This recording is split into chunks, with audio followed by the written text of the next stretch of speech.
Good morning. Kimberley Buckler with Spirit and Soul Healing Clinic here in Cochrane, Alberta. Um, Back again.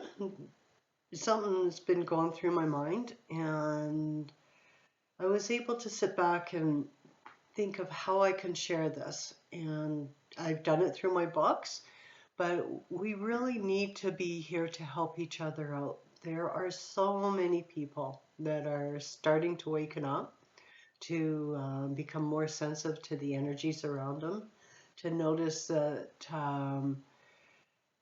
there's a difference in the places that they go to. Some are not sleeping well or confused, depression, anxiety.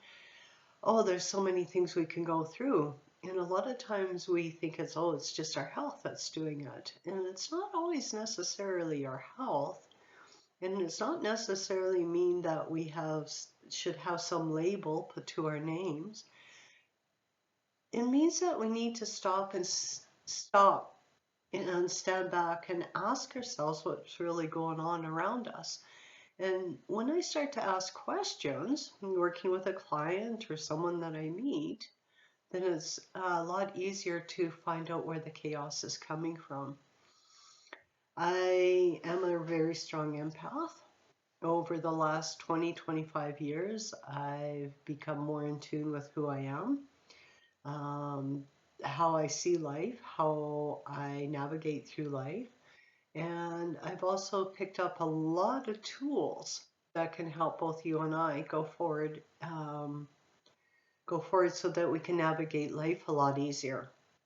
My first book, The Essence of Who We Are, is a magical book for anyone that is new to this field, new to spirituality, new to picking up energies around them, and they're looking for answers. Again, The Essence of Who We Are.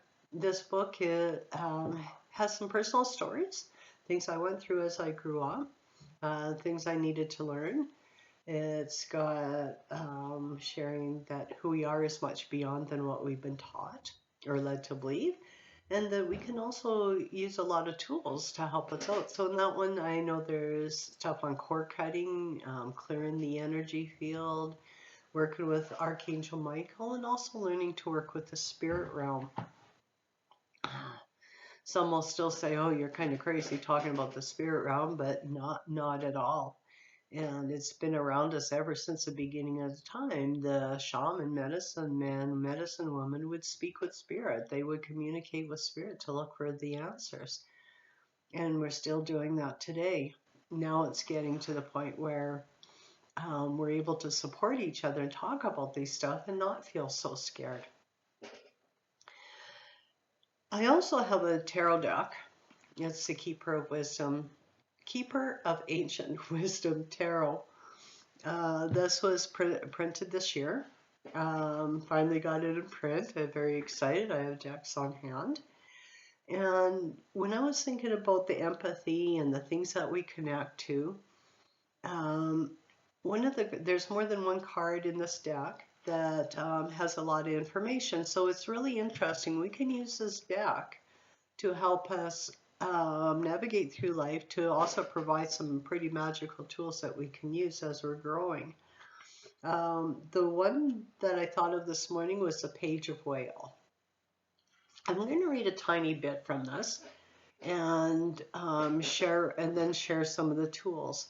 So many of the younger ones are emotionally and physically sensitive, and they feel the energies that come from those around them. Going to school can be hard as they feel the anger, happiness, sadness, jealousy, and fear of the other children and teachers around them. When this sensitive child is home, it's easier for them to cope. Parents and other siblings need to be considerate so that the child can learn how to adapt to changing situations. This young one will also be the one that stands up for the others at school or at home when they're being bullied. They too can feel the embarrassment of others being teased and bullied. When the sensitive ones are young, it's a good time to teach them how to set boundaries and to protect their energy field. This is as important as it is to the page of whales, as he is learning to work with the current energies, currents in the waters of the ocean. He's learning to navigate life easier.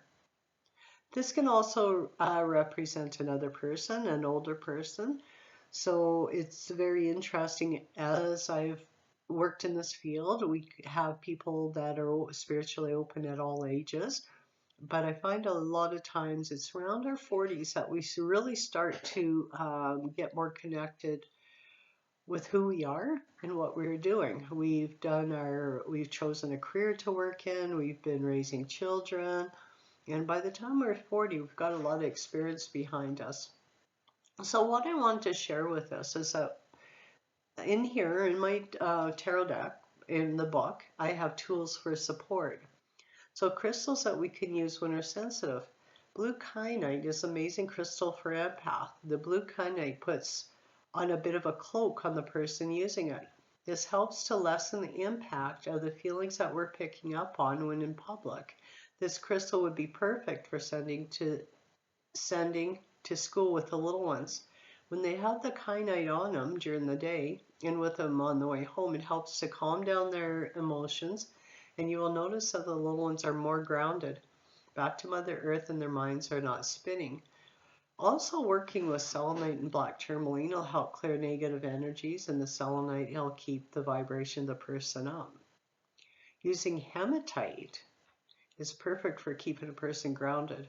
When people are sensitive, have ADD or autistic, any of those labels, the hematite helps them bring it back to Earth so that they're not forever roaming in the other realms. So as people are being labeled over the years, these magical, sensitive people are connected to the other realms. It could be the angels, the fairies, the gnomes, the dragons, um, their higher self, their guides, and they're always up here. But we also need to be grounded. So I like to work with a magnetic hematite when I'm not feeling well or I'm feeling too floaty. Always pay attention to other people's eyes. Does the person in front of you seem depressed or nervous in the surroundings? Maybe taking them outside for a bit will recenter them and lessen the energies that they're picking up on. Sometimes the person is looking for someone that can relate to them and understand that sometimes the energies are overwhelming. Peppermint tea and chamomile tea would be calming for someone that's having a rough time. These teas are calming and can soothe the stomach. It's really neat. And the affirmation I have is this: I have learned how to lovingly support myself and the sensitive ones around us. So it brings it back to